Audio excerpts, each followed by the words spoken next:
Hi guys, welcome back to my channel. My name is Lorbai, or Maddie, and today I'm reading chapter 22 of #Murder Trending by Gretchen McNeil. Let's get right into it. For the first time since Dee had arrived on the island, the fog didn't creep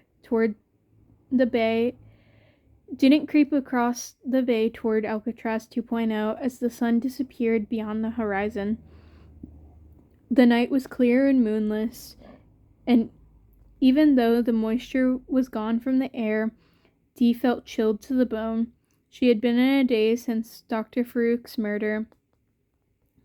Locking up ice cream, buying dinner at the bodega, walking back to the barracks, all of it seemed removed and far away, as if the fog that usually surrounded the island had instead enveloped Dee's mind. Kumi, Dr. Farouk, West Sierra State Mental Hospital. Dr. Farouk had worked there. Kumi was a patient there. They were both connected to Dee. Could they also both be connected to the postman? I'll kill everyone you love. Could Kumi's dad be the postman? Do you want to be my sister?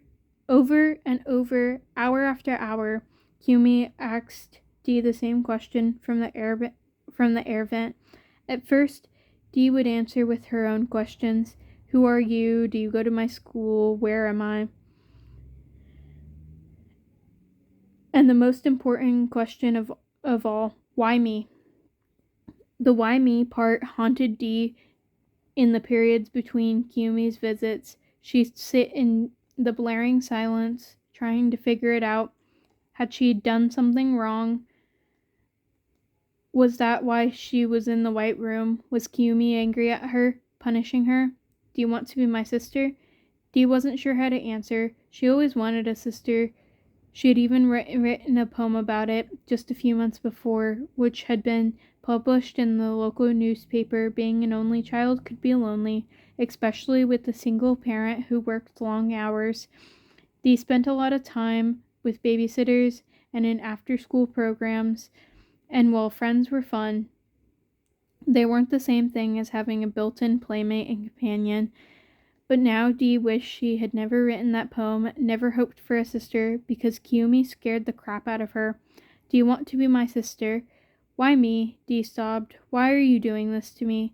Kumi tilted her head to the side, confused that Dee didn't know the answer already. Because we're so much alike.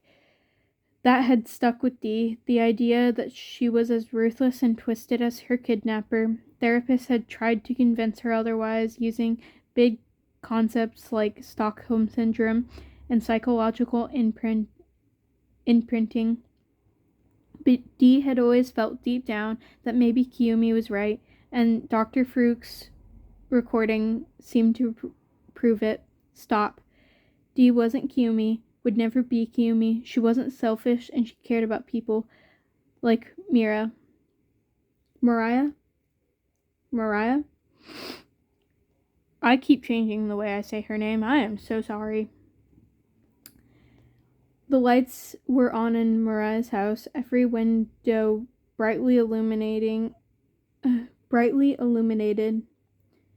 It felt almost warm and inviting against the chill of the night.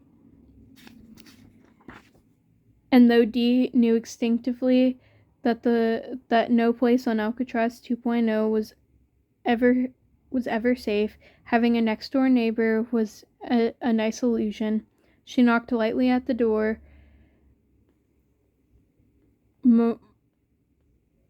Mariah?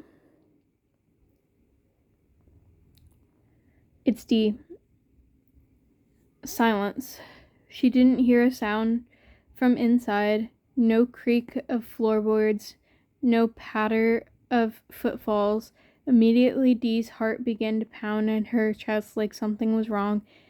Mariah knew the sound of her voice, and Dee was pretty sure that she'd open it if she could. Mariah? Dee pounded on the door, feeling the same panic as when she found Monica's body on the floor of her room, unnatural, unmoving. Mariah, are you all... Did you...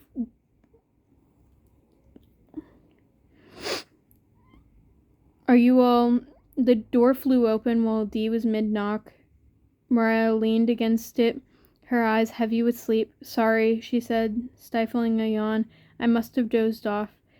Dee wasn't sure why she did it, but without thinking, she grabbed Mariah by each shoulder and hugged her. It only lasted a second, but there was enough time for Dee to feel herself choking up.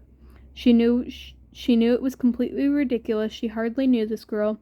Mariah wasn't Monica. Dee needed to remember that. "Sorry," she said, quickly releasing Mariah quickly. The awkwardness of that hug hung between them. I brought you some dinner." Mariah shook herself, throwing off whatever images were running through her mind. "Really?" Dee handed the bag to her. "It's lasagna again. The bodega was kind of empty." "I don't mind." Mariah stared into the bag thoughtfully. "It's weird, though. They should have had a food delivery yesterday. Maybe Niles can ask." Dee paused. She was about to say that Niles could ask about the food delivery tomorrow when he met with his attorney.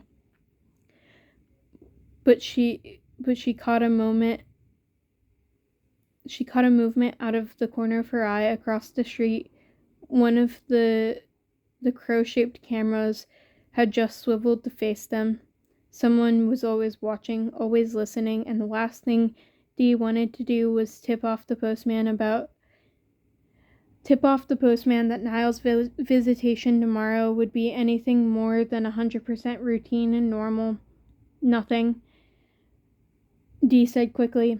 "Hey, if you want to come over in the morning, I have some coffee and bananas for breakfast." Mariah bit her lip up, debating the offer. Dee knew what she was thinking. You really shouldn't trust anyone on Alcatraz 2.0, and yet Dee really hoped Mariah would say yes. "Okay," Mariah said. "See you then." Mariah shut her front door and Dee waited until she heard the bolt click into place before she returned to her own house and began her nightly search for intruders. The downstairs was empty. Then Dee swept the upstairs bathroom, shower stall, both bedroom closets, and though the red dots indicated that all the cameras in Dee's house were live, invoking a creepy sensation across her skin as if something horrible was about to happen, no masked serial killers lurked anywhere. Back in the kitchen, Dee looked at the other lasagna at the bottom of her bag, and though she hadn't eaten much that day, she was the least bit hungry, just exhausted. She desperately wanted to sleep, but that would be a fatal mistake. She needed to stay alive until Niles' attorneys could get a message to her dad. And if that meant she didn't sleep again until she was off Alcatraz 2.0, then so be it. But that resolve didn't make her any less tired. Maybe a shower would wake her up. Dee had seen enough horror movies to know that getting in the shower was a bad idea in the best of circumstances, which these were not. A washcloth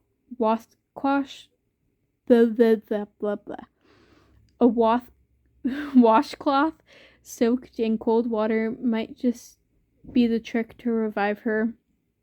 She headed upstairs, yawned as she yanked open the linen closet and froze.